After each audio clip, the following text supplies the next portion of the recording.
लग्नानंतर त्याची एकांतातली पहिली रात्र होती.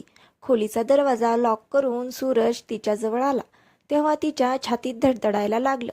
तो तिला हळूवार स्पर्श करू लागला. तिचा हात हातात घेतला तेव्हा तिला विशेष काही जाणवले नाही. त्याने तिला मिठीत घेतले. नंतर तो तिच्या केसातून हात फिरवू लागला.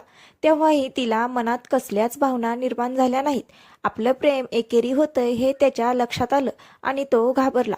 तिला आपल्या स्पर्शाचा, प्रेमाचा काहीच न वाटण्याचा संदर्भ लावताना त्याला अस्वस्थ वाटू लागले. तो तिच्यापासून 4 हात दूर जाऊन उठून बसला. मी तुला लग्नाआधीच सांगितलं होतं सगळं, पण तूच ते गंभीरपणे घेतलं नाहीस. तुझ्या स्पर्शाने मला काहीच का होत नाही रे. निर्जीव झालंय माझं शरीर, निर्जीव.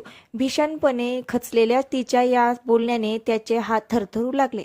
एका ॲपवर ती सूरजला भेटली होती आणि खूप आवडली. नंतर ऑनलाईन भेटीचं रूपांतर प्रत्यक्ष भेटीत झालं.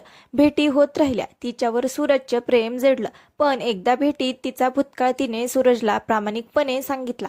2 मुलाबरोबर मी रिलेशनशिपमध्ये होते. त्या दोघांसोबत ब्रेकअप झालं. त्याचं डिप्रेशनमध्ये ग्रॅज्युएशनच्या फायनल इयरलाच नापास झाले. घरच्या कडक शिस्तीमुळे मी नापास होण्याचं नेमकं कारण त्यांना सांगू शकले नाही. माझ्यासोबतच्या मित्रमैत्रिणींना नोकऱ्या लागल्या, पण मी भरकटले. ब्रेकअप झाल्यानंतर आपलं कोणीतरी पाहिजे असं जास्तच वाटत होतं. दिवसभर घरी बसून असल्यामुळे वडील जास्तच टोकायचे. नापास झालेलं वर्ष सोडवत असतानाच वडिलांनी मला इकडे शहरात राहणाऱ्या माझ्या मोठ्या भावाकडे पाठवून दिलं. रिकामटेकडी बसून राहण्यापेक्षा काही वेळ इकडे काहीतरी काम करत करत राहिलेले विषय सोडव म्हणाले. माझा होकार नकार काही विचारात घेतला नाही.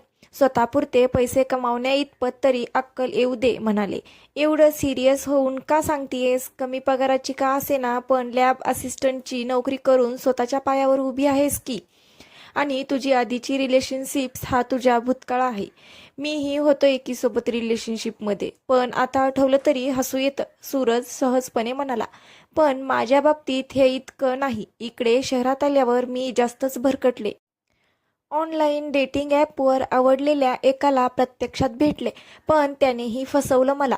टाइमपास म्हणून हवं तेवढं डेटिंग केलं आणि निघून गेला. नंतर इथेच ॲपवर भेटलेला एक जण मला फारसा आवडला नव्हता, पण तो माझ्या खूपच मागं लागला. मी त्याची टाळाटाळ करत होते, पण त्याने माझ्यासमोर एक वेगळाच प्रस्ताव ठेवला. माझ्यासोबत फक्त 1 तास बेडवर घालवण्याचे पैसे देतो म्हणाला. विचाराच्या द्वंद्वात सापडलेली मी शेवटी तयार झाले.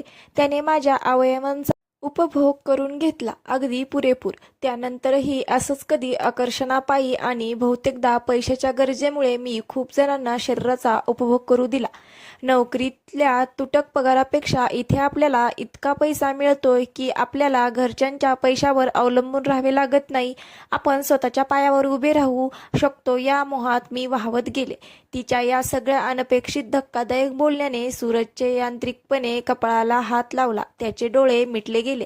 तुझ्यावर मी मनापासून प्रेम केलं. तू जो काय निर्णय घेशील तो मला मान्य आहे, असं म्हणून तिनं त्याच्या हातावर हात ठेवताना तिलाच आधाराची गरज आहे हा तिचा स्पर्शच त्याला सांगत होता.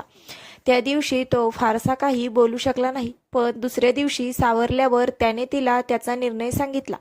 तुझ्या भूतकाळासहित मला तू हवी आहेस. मागचं सगळं विसरू आपण.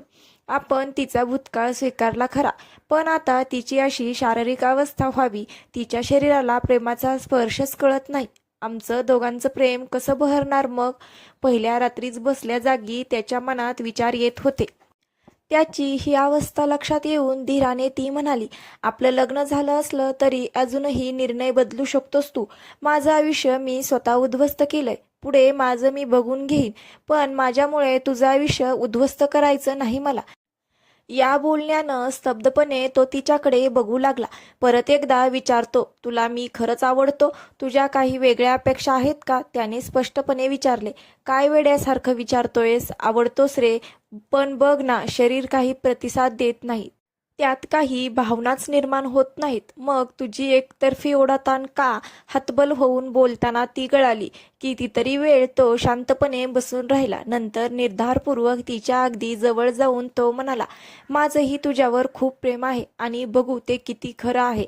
माझ्या प्रेमानं तुझं हे निर्जीव झालेलं शरीर बदलेल हळूहळू. ते स्पर्शाने मोहरेल. तू काही काळजी करू नकोस. माझ्या प्रेमाने तुझ्यात भावना परत जागृत होतील. काही काळ जाऊ दे, अगदीच काही नाही झालं तर मग ठरवू नंतर आपण. त्याच्या या पुन्हा एकदा निर्णयात्मक बोलण्यानं ती एकटक त्याच्या डोळ्यात पाहू लागली. त्यानं तिचा हात हातात घेतला.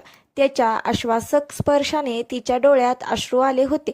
मित्रांनो, सूरजच्या खऱ्या प्रेमाची होईल का तिला जाणीव? तुम्हाला काय वाटते? कमेंट करून नक्की सांगा. आवडली असेल तर व्हिडिओला लाईक आणि तुम्ही जर आपल्या चॅनलवर नवीन असाल तर चॅनलला सबस्क्राईब करायला विसरू नका आणि बेलही प्रेस करा, जेणेकरून प्रत्येक व्हिडिओ तुमच्यापर्यंत पोहोचू शकेल. भेटूयात अशाच अनोख्या स्टोरीसोबत. तोपर्यंत धन्यवाद.